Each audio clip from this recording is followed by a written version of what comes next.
Samahan nyo ako. Papakita ko muna sa inyo yung loob. What is up mga Choy?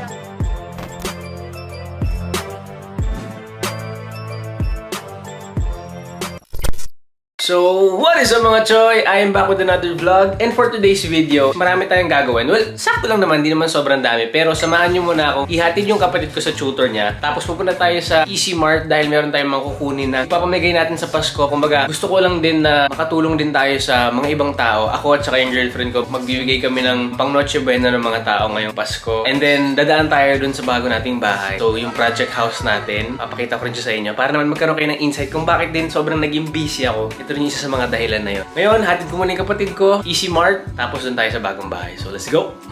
Hi, Angel. Hi. Ayan, so yun yung kapatid ko. Hatid ko lang siya sa tutor niya, tapos mag-aasikaso na tayo ng mga kailangan natin gawin. Okay, so nandito na tayo ngayon sa Easy Mart and kukunin lang natin yung mga papamigay natin para sa Pasko. So, let's go. Ayan, so ganito yung mga binili natin. Lagyan natin sa kotse. Tapos, ayan, punta tayo sa bahay. Okay, so tara na. Pupunta tayo sa bagong bahay. Tara na, Carla. So,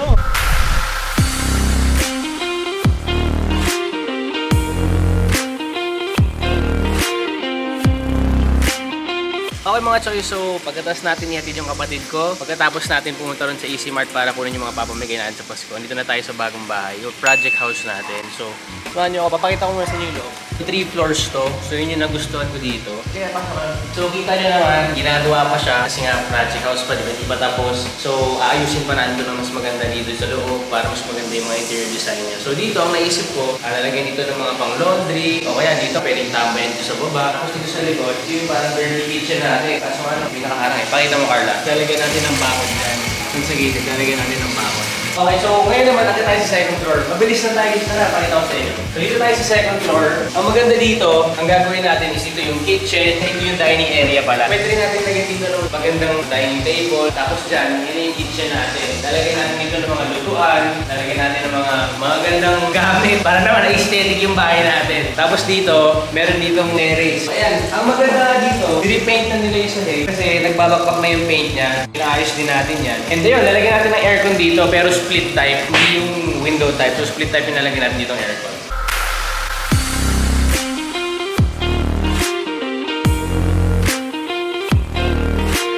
Okay, so dito, meron din tayong CR sa second floor. So ayusin din natin ito. Tignan nyo. Ito nga salamin, gusto ko rin ito palitan. Gusto ko yung umiilaw yung gilid. Dito, tignan nyo. Yan, gusto ko dyan yung umiilaw yung gilid. Carla ka naman.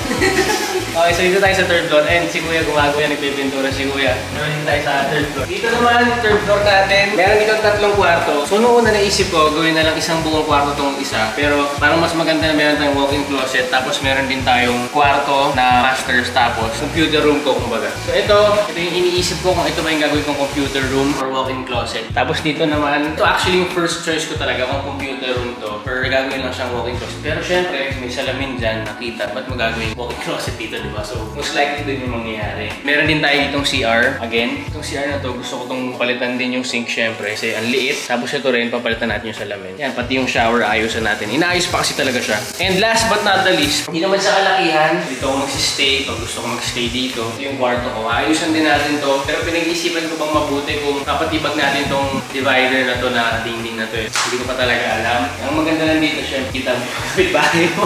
Lalagyan natin lahat ng blind. So, i-update ko naman kayo once na maging okay na tong bahay na to. Okay, so sorry, nagmamadali tayo dun sa bahay. Well, gusto ko lang naman siyang ipakita sa inyo. Parang run through lang. Dahil hindi pa talaga siya tapos. Gusto kong ipakita sa inyo ng mas maganda pag tapos na syempre. Pero nandito na ako, sinundo ko na yung kapatid ko. And babalik tayo sa bahay. Pupunta rin kasi mga kaibigan ko mamaya na galing sa school. Yung mga kaibigan ko sa school ngayong college ako dahil mag-shoot kami ng podcast. Hopefully maganda yung kakalabasan ng podcast namin. First time kong gagawin mag-podcast. Yun, sana supportahan ninyo. Tingnan natin kung maganda rin yung kakalabasan. So, ayun, I'm back home. Sorry kung medyo inaayos ko pa yung kwarto ko. Pero ayun kasi ready lang din ako ng pag-shoot ko para sa thumbnail ko. So ito yung ginagamit ko, yung aking Fujifilm. Ito yung camera na ginagamit para mas maganda yung thumbnail natin. Ngayon, bumabalik ako sa pag-vlog. I'm starting from scratch. Ilang years din akong nawala sa pag-video or sa pag-vlog sa YouTube. Pero sabi nga nila, di ba, na ngayon ako nagsistart ako from scratch pero with experience. Ayun, at least alam ko na yung mga pagkakamali ko dati. Yung mga events na nangyayari dati, di ba? So excited lang ako na isama kayo ulit sa journey ko na to. Dahil syempre gusto ko na samahan niyo ako hanggang sa dulo talaga. Yan, nag-aayos kasi ako ng gamit. Mag-shoot ako ng thumbnail. Okay, so nandito ako sa kabilang bahay dahil tuturuan natin si Carla kung paano mag-edit ng mga vlogs. Kaway ka naman sa video.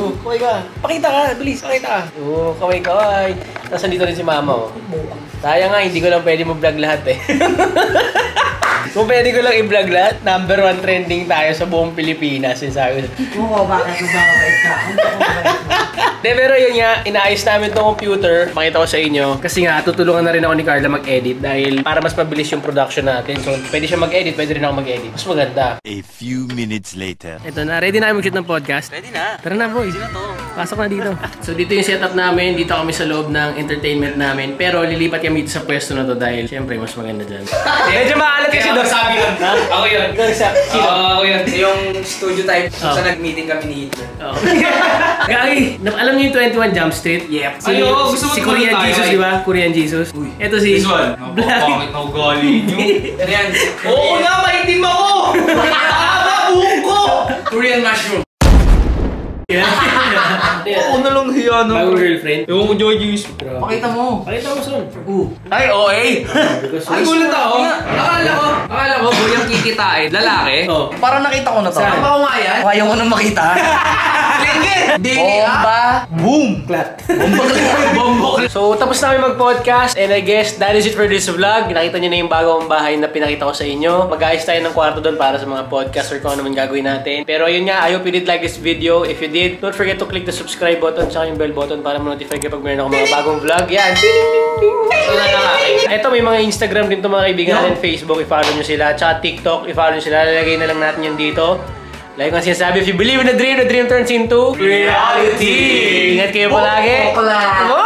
On to the next one.